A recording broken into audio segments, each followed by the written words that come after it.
नमस्कार बंधुरा राखिस फूड हाबेर आरो एक नतून भिडियोते आपनादेर सबाइके वेलकाम। आज आपनादेर संगे शेयर करछि बाँधाकपिर एक दारुण स्वादेर इवनिंग स्नैक्सের रेसिपि, तार संगे अवश्यई आछे मांचुरियान ससेर रेसिपि। भिडियोटा प्रथम थेके शेष पर्यन्त देखार अनुरोध रइल। तो चलुन आर देरी ना करे देखे नेওয়া যাক आजकेर भिडियो। प्रथमेই আমরা সসটা তৈরি করে নেব। এবারে দেখুন গ্যাস বানের উপর একটা কড়া বসিয়ে নিয়ে তাতে 1 চামচ মতো রিফাইন্ড সয়াবিন অয়েল ভালো করে গরম করে 1 চামচ মতো আদা কুচি আর 1.5 চামচ পরিমাণ রসুন কুচি অ্যাড করে দিয়েছি। এই পর্যায়ে গ্যাসের ফ্লেমটা মিডিয়ামে রেখেছি। মিডিয়াম ফ্লেমে রসুন আর আদাটা ভালো করে ভেজে নিচ্ছি যাতে কোনো কাঁচা গন্ধ না বার হয়। 1/2 চামচ মতো চিলি ফ্লেক্স আর 1/2 চামচ মতো সাদা তিল অ্যাড করে দিয়েছি। সেটাকেও একটু নাড়াচাড়া ভালো করে ভাজা ভাজা করে নিচ্ছি।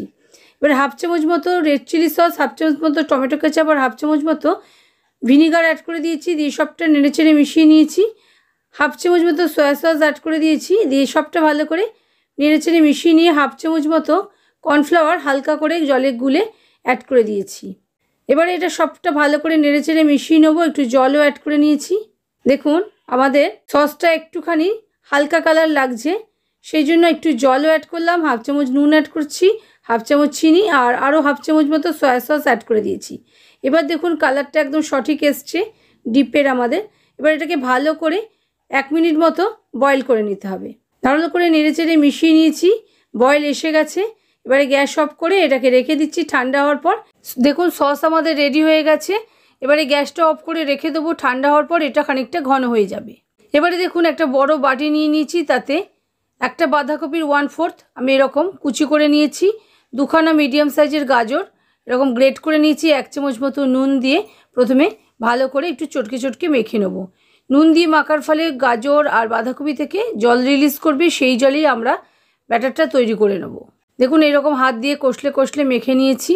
এবারে এর মধ্যে 2-3টে কাঁচা লঙ্কা কুচি করে দিয়েছি। 1 ইঞ্চি পরিমাণ আদা এরকম কুচি করে দিয়েছি।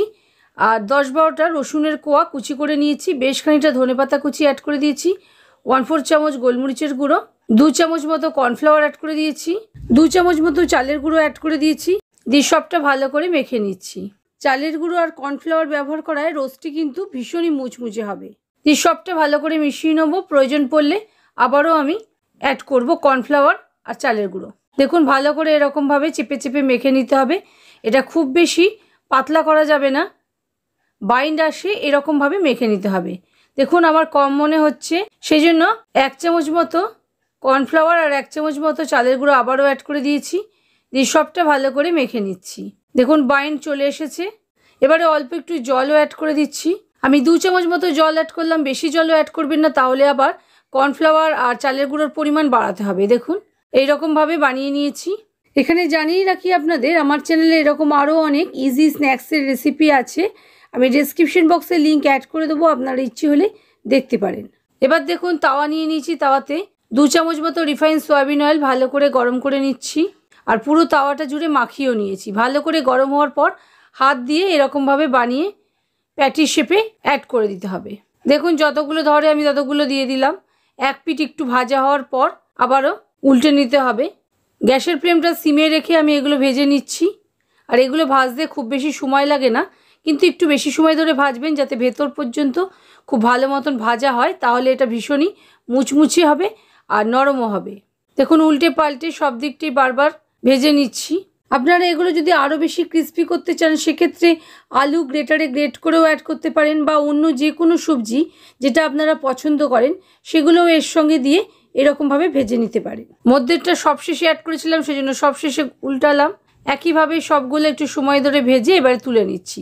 দেখতেই পাচ্ছেন কত কম তেল লেগেছে, মানে ভাজা হওয়ার পরও পুরো তেলটাই প্রায় রয়েই গেছে। এবার এগুলোকে তেল ঝরিয়ে তুলে নিতে হবে। তাহলে বন্ধুরা দেখতেই পেলেন কত সহজেই তৈরি হয়ে গেল আজকের ক্যাবেজ রোস্টি আর মাঞ্চুরিয়ান সস। এই দুটোর কম্বিনেশন কিন্তু দারুণ জমে। তবে আপনারা চাইলে মাঞ্চুরিয়ান সস না বানিয়ে টমেটো কেচাপ বা রেড চিলি সসের সঙ্গেও পরিবেশন করতে পারেন। আমি রোস্টি বানালেও আপনারা চাইলে আরেকটু সাইজে বড় করে বানিয়ে প্যানকেকও বানিয়ে ফেলতে পারেন। আশা করি বন্ধুরা আমার আজকের রেসিপি আপনাদের ভালো লেগেছে। যদি ভালো লাগে প্লিজ লাইক শেয়ার কমেন্ট করতে ভুলবেন না, এবং আপনজন ও প্রিয়জনদের সঙ্গে ভিডিওটা প্রচুর শেয়ার করবেন। আর চ্যানেলে যদি নতুন বন্ধু হয়ে থাকেন তাহলে চ্যানেলটা অবশ্যই সাবস্ক্রাইব করে নিতে ভুলবেন না। ভিডিওটা আপনারা যদি ফেসবুক পেজ থেকে দেখে থাকেন তাহলে পেজটাকে ফলো করে নেওয়ার অনুরোধ রইল। ভালো থাকবেন, সুস্থ থাকবেন। আবারও আসছি নতুন রেসিপি নিয়ে নতুন কোনো ভিডিওতে।